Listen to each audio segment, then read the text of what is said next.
성산과 조천 등 동부 지역 특수교육 대상자를 위한 가칭 제주 동부 특수학교가 송전탑 안전 문제 등으로 규모를 축소해 추진하게 됐습니다. 그런데 제주도 교육청은 학교 수용 정원을 당초 계획보다 30명가량 줄이고 교육과정도 유치원 과정을 제외하기로 가닥을 잡았습니다. 이정훈 기자가 보도합니다. 제주 영재학교 분교장 설립이 추진되는 예정지입니다. 오는 2029년까지 유치원과 전공과까지 모두 11개 학급에 87명 정원을 목표로 하고 있습니다. 하지만 계획에 차질이 생겼습니다. 정부가 사업부지 주변 송전탑의 안전성을 문제로 재검토 결정을 내렸기 때문입니다. 하지만 제주교육당국은 예정대로 학교 설립을 추진한다는 방침입니다.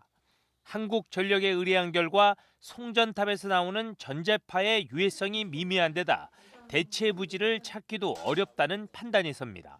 전력에 그 검사 요청까지 해서 저희가 회신을 받은 바로는 문제가 없는 것으로 거의 그 가정에서 사용하는 전자기기 그 정도로만 나오는 것으로 이제 유지가 돼서 저희. 다만 정부의 투자 심사를 피하기 위해 당초 계획보다 학교 규모를 줄여 추진하기로 했습니다.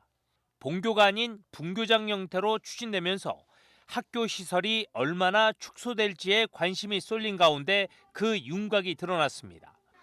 초등과 중등, 고등과 전공과 2학급 등 모두 8개 학급으로 운영되며 기존에 계획했던 유치원 과정은 제외하기로 했습니다.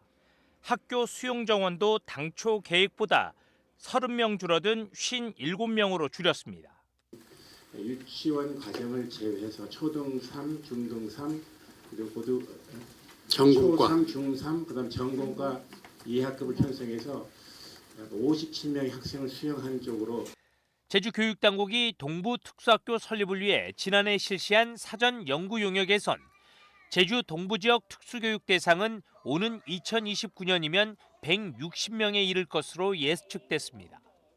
향후 시설 확충 검토를 약속했지만 학교 시설이 대폭 축소되면서 제주 동부지역 유치원 특수교육 대상자 등의 입학 수요를 얼마나 충족할 수 있을지 우려의 목소리가 나오고 있습니다.